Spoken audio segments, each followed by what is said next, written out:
महागठबंधन की बिहार में बैठक हुई जिसमें पार्टी शामिल हुए राजद, कांग्रेस, वीआईपी और वाम दल की सभी पार्टियां, यानी कम्युनिस्ट पार्टी की सभी घटक दल, और खूब तगड़ा प्रेस कॉन्फ्रेंस हुआ। उन सभी बातों पर हम अभी चर्चा करेंगे।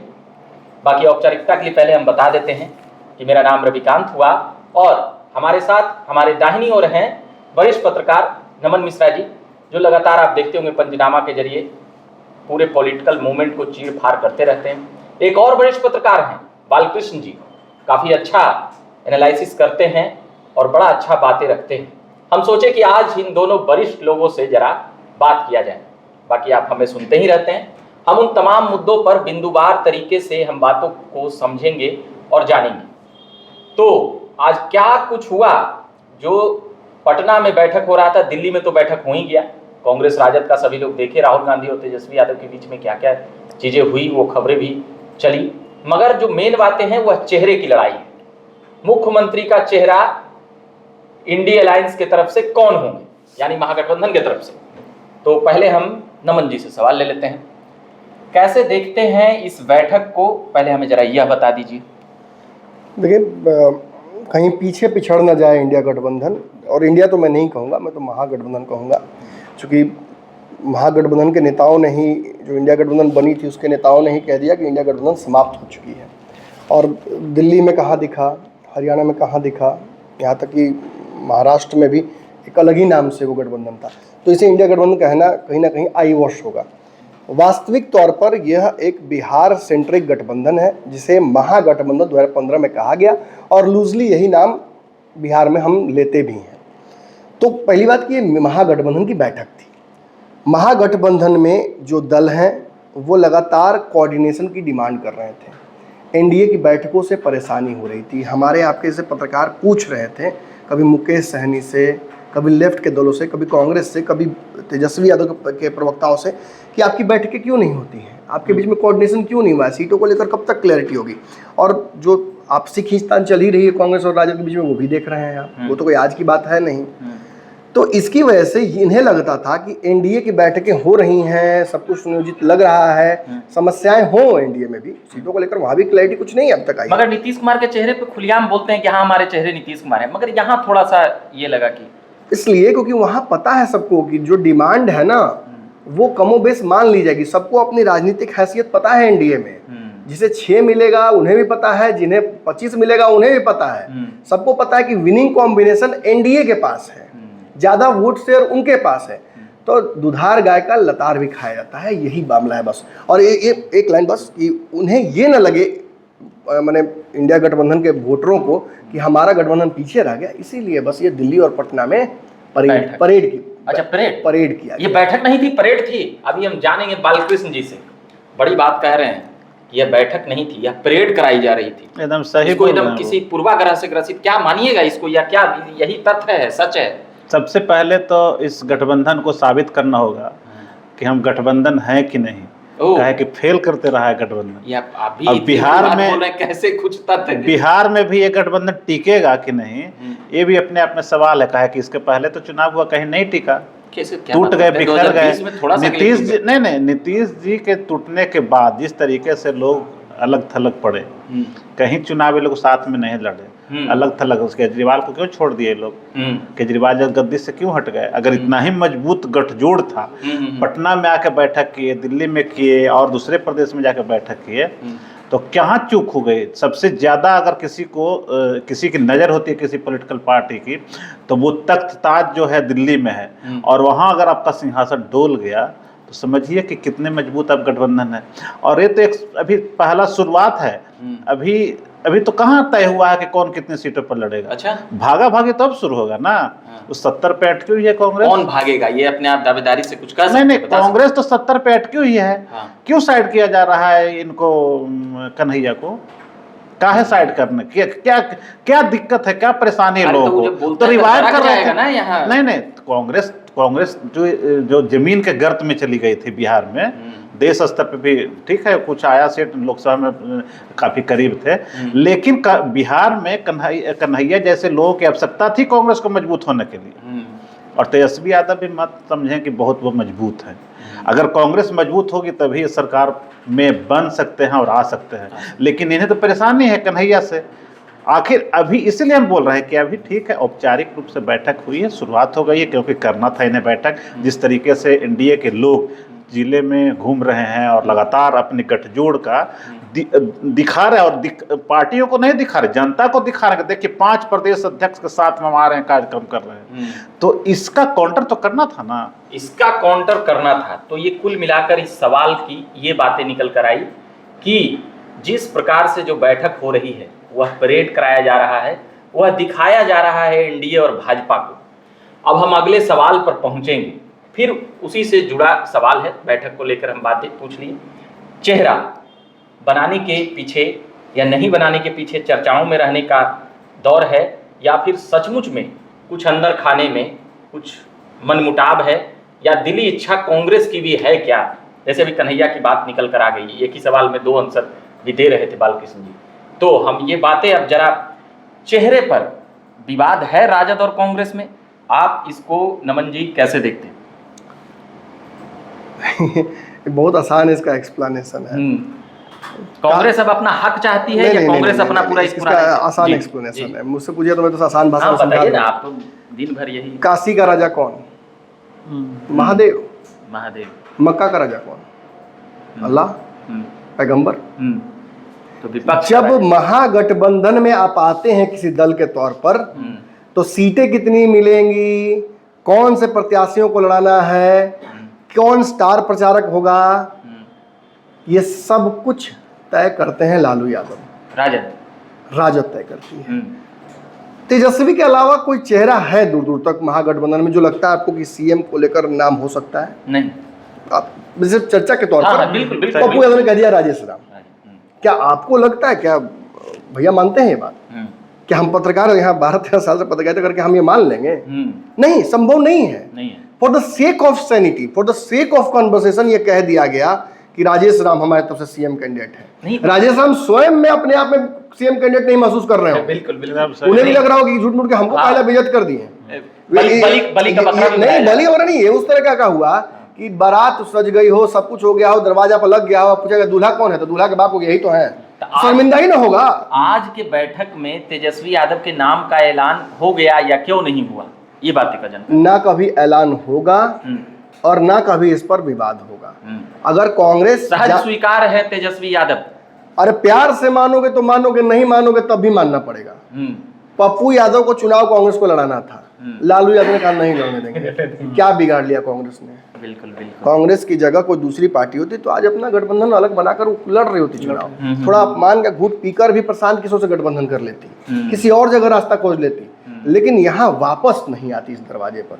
अगर आई है तो इसकी भी मजबूरियां बड़ी हैं। लेकिन जब ये कह रहा हूं तो साथ साथ ये भी कह दूं, भैया ने भी एक बात कही कांग्रेस को लेकर और आपने भी उसी संदर्भ में ही सवाल पूछा था उनसे, तो उस पर एक एडिशनल तर्क है मेरा। कांग्रेस को लेकर ये जनरल परसेप्शन बना हुआ है कि कांग्रेस बहुत फिसड्डी हो गई, कमजोर हो गई है, ऐसी वैसी बातें कही जाती है। बिहार में तो पनप ही नहीं पा रही है। कांग्रेस देश में दूसरे नंबर की पार्टी है। बिल्कुल वही बात। तो जो पार्टी राष्ट्रीय स्तर पर दूसरे नंबर की है उसे आप इतना हल्का नहीं मान सकते। दूसरी बात, पिछली बार मुझे तो एग्जैक्टली याद नहीं, मैं आप ही दोनों से पूछता हूँ, बता दीजिए पिछली बार लोकसभा में बिहार में कांग्रेस कितने सीटों पर चुनाव लड़ी थी? 70। लोकसभा में बहुत कम, ये 7-8 मुझे लगता है इसी आसपास में कहीं लड़ी थी, याद नहीं एग्जैक्टली। जीत कर 4 आई है शायद ना, 50%। 4 बिल्कुल, जितना राजद जीती है जीती। अब राजद कितनी सीटों पर लड़ी थी? आधा से ज्यादा शायद, बिल्कुल 40 में आधा से ज्यादा। वो कितना जीती है? 4। दोनों का जीत कितना हुआ? 4-4। एक 9 पे लड़ी, एक उतना पे लड़ी, तो 4। आप जोड़ घटाव कीजिए, कांग्रेस का प्रदर्शन परसेंटेज वाइज कहीं ज्यादा बेहतर हुआ है राजद से। अगर नीतीश कुमार अपना 2020 का चुनाव भूल जाते हैं और कहते हैं कि 2020 में तेजस्वी खेल कर दिया था, चिराग खेल कर दिया था, मुकुंद कुमार खेल कर दिया था, इसलिए हम कमजोर हुए हैं, हमारा लोकसभा का प्रदर्शन देखा जाए, हम 72 से ज्यादा सीटों पर बढ़त हमने बनाई थी विधानसभा वाइज, लोकसभा में। तो कांग्रेस भी कहेगी कि 4 को जीते हैं, 4 into 6 लाभ हुई देने, 4 into 6। और ये केवल इतना नहीं मत बोली कि 4 into 6 कितना होता है, मतलब 50% सीट हो गया। 50%। 9 सीटें विपक्ष जीती, उसमें 4 सीटें कांग्रेस जीती, तो लगभग 100 सीट चल जाएगा, 100 सीट पार हो अगर जाएगा। राहुल गांधी ये कहते हैं दर्शकों कि मुझे तेजस्वी यादव ये कहते हैं कि 2020 में कांग्रेस की वजह से मैं मुख्यमंत्री नहीं बन पाया, तो ये बात तो राहुल गांधी भी कह सकते हैं कि अखिलेश की वजह से और तेजस्वी की वजह से मैं प्रधानमंत्री नहीं बन प्रधानमंत्री बोल सकते हैं। बिल्कुल बोल सकते हैं। क्या बोल रहे हैं? नहीं। अपमान हो या हार हो, सबका घूट राहुल गांधी उसी तरह से स्वीकार करते हैं। राहुल गांधी की यही विशेषता उनके व्यक्तित्व की है। आप उनका 100 बदनाम कर लीजिए, उनको जो उनके बारे में बोल लीजिए, लेकिन एक सहज व्यक्ति हैं जो चीज़ों को जिस रूप में आते हैं उस रूप में स्वीकार करते हैं। ये बड़ी उपलब्धि है उनकी, आप तेजस्वी से एक्सपेक्ट नहीं कर सकते। लेकिन फिर भी मैं कहूँगा कांग्रेस या किसी भी दल में बिना दरवाजे पर माथा टिकाकर घंटी बजाए इस मंदिर में कोई प्रवेश नहीं करता है। चलिए, बिहार में सबसे बड़े नेता लालू प्रसाद यादव और राजद की पार्टी, जो बातें अभी बताई हैं नमन मिश्रा जी, उसमें ये बातें निकल कर आई कि बिहार में सबसे बड़ा दल और सबसे बड़ा नेता राजद और लालू प्रसाद यादव है, मगर देश में कांग्रेस है और यहां पर वह जितनी सीटें राजद जीती है उतनी सीटें कांग्रेस जीती है। तो इससे कांग्रेस यहां पर भी सहमात के खेल में दबाव बना सकते हैं। अब बालकृष्ण जी के पास हम जरा आते हैं। बालकृष्ण जी, चेहरे को लेकर आपका व्यूज क्या है महागठबंधन या कहें इंडिया अलायंस का? इस पर क्या तेजस्वी यादव के नाम पर जिस प्रकार से मोहर मारकर सामने नहीं आ रही है, मगर क्या कुछ बातें हैं, जरा हमें और भी इसे पूरी तरह से। नीतीश कुमार का चेहरा सामने आ रहा है क्या? पर बोल तो रहे हैं ना सर कि नीतीश कुमार नहीं, नीतीश जी का चेहरा पे लड़ लिए बहुत दिन चुनाव, लेकिन अभी खुल के कोई बोल नहीं सकता है। क्यों नहीं बोल रहे हैं? कहते हैं कि हम नीतीश जी सामने रहेंगे, चेहरा रहेगा उनका। सॉरी, गलती हो गया। वो नीतीश जी अगले मुख्यमंत्री बनेंगे कि नहीं बनेंगे, इस पे अभी फाइनल नहीं हो रहा है। चेहरा अभी उनको सामने रख के, नीतीश जी का सामने रख के लड़ा जाएगा चुनाव, लेकिन चेहरा नहीं होगा कि कल मुख्यमंत्री वही बनेंगे। ठीक इसी तरह का स्थिति है कि कांग्रेस, ठीक आरजेडी, अभी इन लोग का अलायंस बना है, लेकिन कई बार सदन यहाँ चल रहा था तो उस समय भी बातें काफ़ी चर्चा में थी और खारिज किया गया था कि अभी चेहरा का ऐलान नहीं हुआ है। हम लोग जब अलायंस मैंने सीट आने के बाद, कहने का मतलब हमारी जो स्थिति रहेगी उसके बाद तय किया जाएगा। तो उस समय तो जैसे लोकसभा चुनाव में जैसे 50% सीट पे स्ट्राइक रेट रहा कांग्रेस का जी, अगर 50% सीट पे स्ट्राइक रेट अगर विधानसभा में भी आ जाएगा तो कांग्रेस तो वो पिछड़ देगी। 100 सीट का दावा करेगी, 70 से 100 जाएगा। नहीं, 70 से 100, मैंने कहने का मतलब स्ट्राइक रेट अगर कांग्रेस की अगर मजबूत रही तो तेजस्वी अभी भले ही माहौल बनाए हुए हैं कि चेहरा वही रहेगा। सब स्वाभाविक है, इधर एक तरफ नीतीश जी का चेहरा, एक तरफ दूसरी तरफ तेजस्वी को चेहरा। नमन जी साहब उन्होंने कहा भी कि ऐसा कोई चेहरा दिखता है, कोई है भी चेहरा नहीं वैसा। भले ही बाद में नीतीश जी के नाम पे लड़ ले चुनाव, एनडीए दूसरे को बना दे, अब बना भी सकती है। तो स्थिति ये है कि आरजेडी की क्या स्थिति रहती है इस बार विधानसभा चुनाव में, और कांग्रेस सामने है, वाम दल सामने है, इन लोगों की क्या स्थिति है उसके बाद तय कर गया। अगर मान लेके आरजेडी से ज्यादा भारी अगर हो जाएगा वाम दल और कांग्रेस, तो दोनों मिलकर भी तो कोई किसी का चेहरा सामने ला ही सकते हैं ना। बिल्कुल, नेशनल नेशनल पार्टी है कांग्रेस, नेशनल पार्टी है और इसका असर होगा। और कांग्रेस के दिन बहुत दिन वो गर्दिश में रहा, अब उनको उसको रिवाइव करना है, जागरण का समय। हाँ, जागरण करना है, लेकिन रिस्क नहीं ये लोग लेंगे। अभी न तेजस्वी के नाम का पत्ता खोलेंगे और न किसी के नाम का। अभी सीधे उनका मुहिम है कि हम लोग इंडिया को कैसे परास्त करें, नीतीश के चेहरा को कैसे बदनाम करें, इसको लेकर जनता में जाएंगे और उसी के आधार पे वोट लेंगे और उसके बाद जो तय होगा तब चेहरा सामने आएगा। उस समय अगर वह स्थिति बनी, तेजस्वी, हम तो कहते, मुझे थोड़ा सा भी ये नहीं है, तेजस्वी को कांग्रेस के कई लोग हैं जो नहीं पसंद करते हैं, वाम दल के लोग भी नहीं पसंद करते हैं, ऐसा नहीं है, लेकिन मजबूरी है, उनके साथ है, सबसे बड़े दल हैं, आरजेडी सबसे बड़ा दल है और लालू यादव अभी जिंदा है, सियासत में भी जिंदा है, राजनीति उनकी जिंदा है और वो जैसा चाहते हैं वैसा समीकरण बना लेते हैं। इसलिए ये डर भी कांग्रेस को है, वाम दल को, बाकी लोगों को है। इसलिए जब तक लालू यादव सामने है, किसी की हिम्मत नहीं है कि वो तेजस्वी के सामने किसी का विकल्प नहीं, तेजस्वी के सामने कोई विकल्प चेहरा खड़ा कर दे। चलिए, भी नहीं है। जो बड़ी बातें निकल कर आई, दोनों की बातें मिलती जुलती नजर आ रही है वरिष्ठ पत्रकारों के। अब हम अगले सवाल पर आते हैं, जो 4-5 सवाल इस घटक दल के जो महागठबंधन की बैठक चल रही है इंडिया अलायंस की, उसको लेकर उसमें एक नाम है वीआईपी के मुकेश सहनी। उन पर बड़ा शक कर रहे हैं लोग, सामने आ रही है बातें। मांझी जी, चिराग जी या फिर दिलीप जायसवाल के बयानबाजी के बाद बहुत सारी बातें उन पर हुई। उसको लेकर एनडीए में जाने आने, पहले संबंध बाद का संबंध, 12 साल का उनका बायोडाटा खंगाला गया, पता चला कि एनडीए के साथ बड़ा अच्छा तालमेल है। मगर एक सवाल अभी हमारे दिमाग में आ रहा है, पशुपति पारस के लोग वहाँ पर, जहाँ तक हम तस्वीरों में देख पा रहे हैं, वहाँ पर नहीं दिखे, जबकि वह अभी अभी एनडीए छोड़े हैं, ऑफिशियली रूप से ऐलान किए हैं। मगर हम जरा एक सवाल ले लेंगे संक्षिप्त में इसको। पशुपति पारस का क्या उनका राजनीतिक रोड मैप है, क्या उनका फैसला है, क्या कुछ इस अगर इंडिया अलायंस ने नहीं बुलाया तो क्या कुछ नुकसान है, फायदा है, या उनको जाना चाहिए था, आना चाहिए था, बात नहीं बन पाई, या अभी अभी गठबंधन टूटी? हमें जरा संक्षिप्त में। देखिए, अंतर है। चिराग पासवान की राजनीति और पशुपति पारस की राजनीति में अंतर है। जी जी। चिराग पासवान को लेकर ये चर्चाएं खूब होती हैं कि अगर वो भाजपा के साथ विलय कर लें तो बिहार में मुख्यमंत्री का चेहरा भी बन सकते हैं।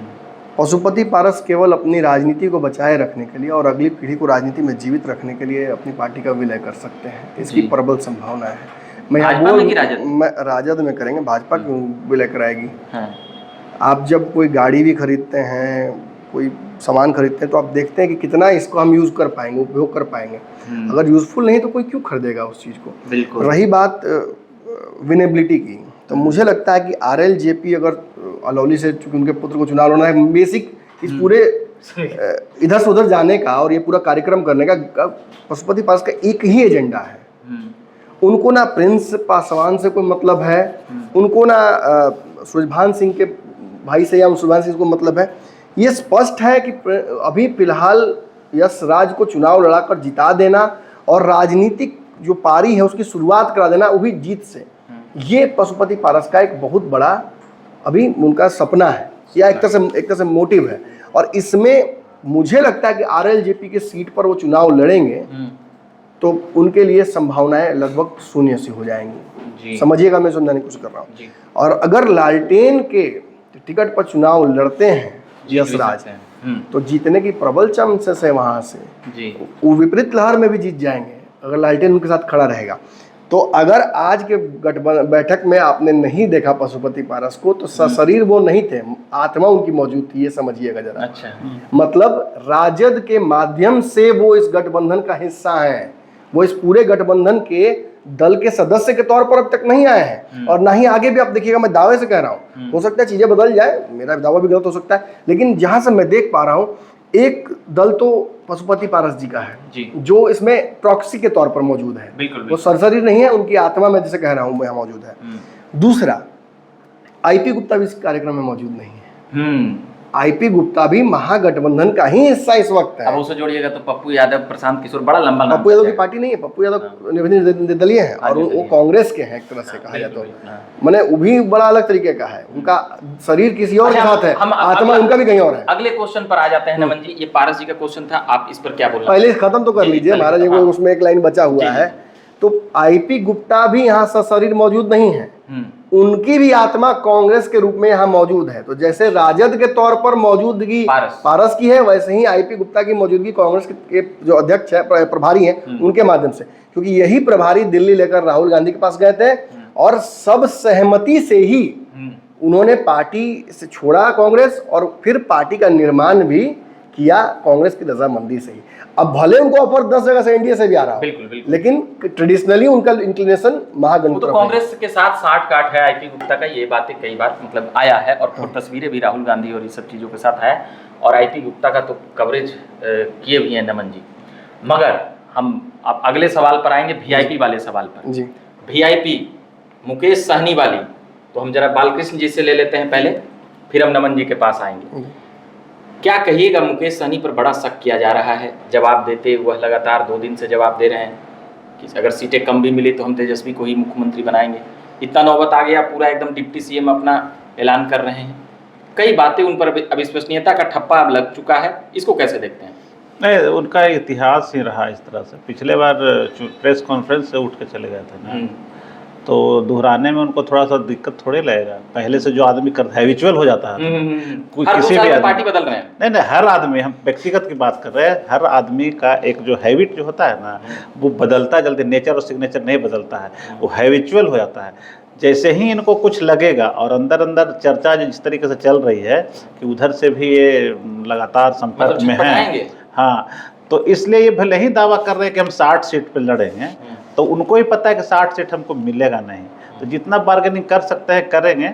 लेकिन एक चीज़ और हम बताएंगे, मुकेश सहनी के पास तो है ही उनका वोट सहनी समाज का, और भी सहनी समाज के कुछ लोग खड़े हो गए हैं जो काफ़ी असरदार हो सकते हैं इस बार। कई छोटे छोटे, नहीं हरी सहनी तो एनडीए में है, नहीं जो किसी दल में नहीं है, वो कुछ सहनी समाज जो हैं वो छोटे छोटे तबके के लोग हैं जो मुकेश सहनी को डैमेज करने वाले हैं।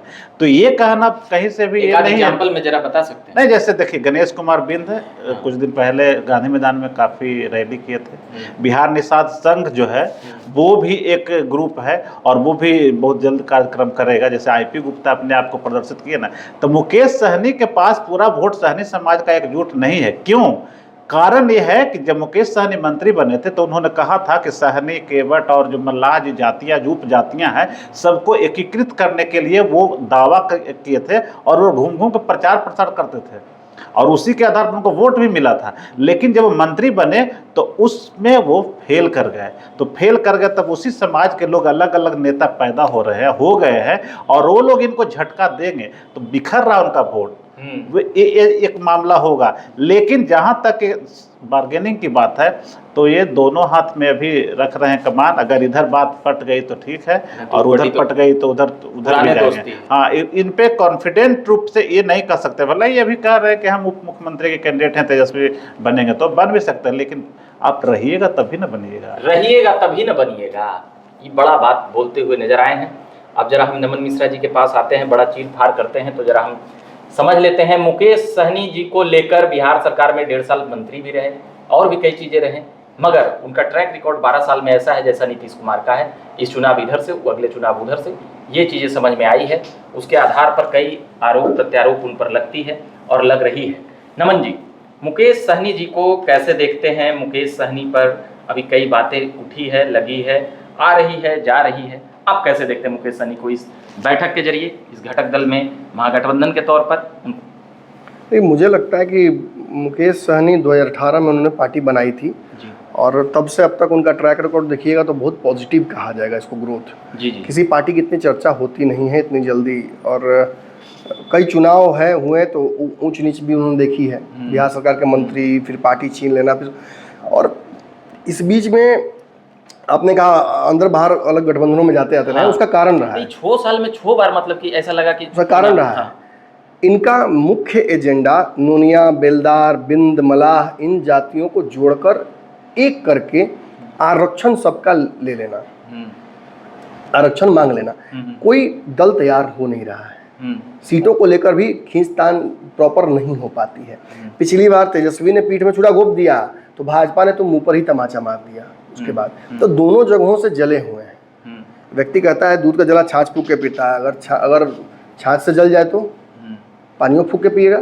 और अब स्थिति यही है। मुकेश सहनी बहुत सोच समझकर और बहुत डिप्लोमेटिक भी हो गए हैं। अब उनके पास प्रॉपर वैसे लोग हैं जो उनको काउंसिल भी कर सकते हैं और उनकी भी राजनीतिक क्षमता, बुद्धिमत्ता बढ़ी है। तो इसीलिए मुझे लगता है कि दोनों तरफ उन्होंने दोनों हाथ में लड्डू है। भाजपा ऑफर दे रही है, मुझे पता है, और तेजस्वी भी भाजपा के ऑफर को समझ रहे हैं, तो वो अभी अपना भाव बढ़ा रहे हैं कि नहीं हमारे साथ मुकेश सहनी है आज, वरना लेफ्ट राइट में क्या महागठबंधन के 2 ही दल हैं, कांग्रेस और मुकेश सहनी जी। बाकी दलों को बाहर बिठाया, उधर बिठाया, और राइट लेफ्ट में बिठाया कृष्णा अलवरू, और राइट में किसको बिठाया? मुकेश सहनी को। तेजस्वी ने मैसेज दे दिया, MYM ही जीत का समीकरण होगा, मुख्यमंत्री बनने का समीकरण होगा। मुस्लिम, यादव, मलाह अगर सच में चाह देंगे तो तेजस्वी मुख्यमंत्री बन जाएंगे, अदरवाइज इम्पॉसिबल है। अदरवाइज इम्पॉसिबल है। तो हमने कई लगभग हमने लंबी बातचीत की है, 20 से 25 मिनट की। आप इस घटक दलों के बैठक के जरिए हम इन बातों को टटोलने, समझने का प्रयास किए कि चेहरे से लेकर तेजस्वी यादव की और भी ताजपोशी को लेकर, मुकेश सहनी से लेकर, उन सभी बातों को लेकर, कांग्रेस एक वाम दल है, वाम दल तो भैया वह मंत्रिमंडल में शामिल नहीं है, मगर वह साथ ही रहते हैं। फिर भी हम वाम दल पर भी एक सवाल ले लेते हैं। वाम दल में 3-4 पार्टियां हैं, सीपीआई, सीपीआईएम, सीपीआईएमएल, इसको कैसे देखते हैं? नहीं, वाम दल में कोई फट नहीं है, वो साथ ही रहेगी, विपक्ष के नेतृत्व करेगी। हाँ एकदम, वो तो कहीं जाना ही सवाल ही नहीं उठता है। जैसे इनके पास, मुकेश सहनी के पास चाहे दूसरे और लोगों को ऑप्शन है कि वो एनडीए में जा सकते, लेकिन वाम दल तो कहीं उधर जाने का कोई सवाल ही नहीं उठता है। और ये एकजुट है, मजबूत है, और ये अपने आधार को बढ़ा रहे थे।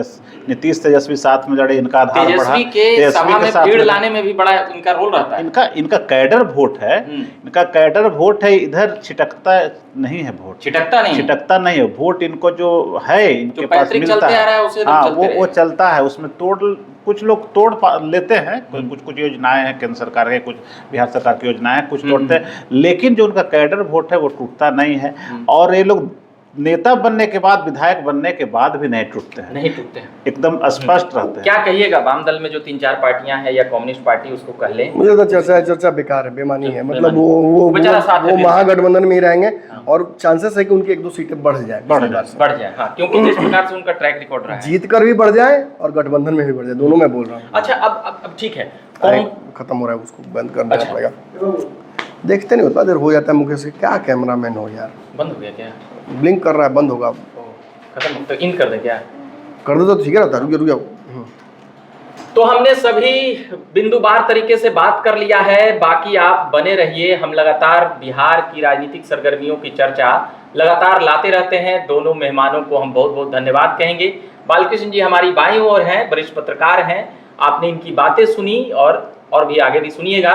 एक हमारे दाहिनी ओर हैं नमन मिश्रा जी हैं, जो पंचनामा के जरिए चीड़-फाड़ करके कई बातें सुनाते हैं और लाते हैं, बड़ी तकलीफ से पूरी बातें विस्तार से सुनाते हैं, उस पर भी जाकर सुन सकते हैं।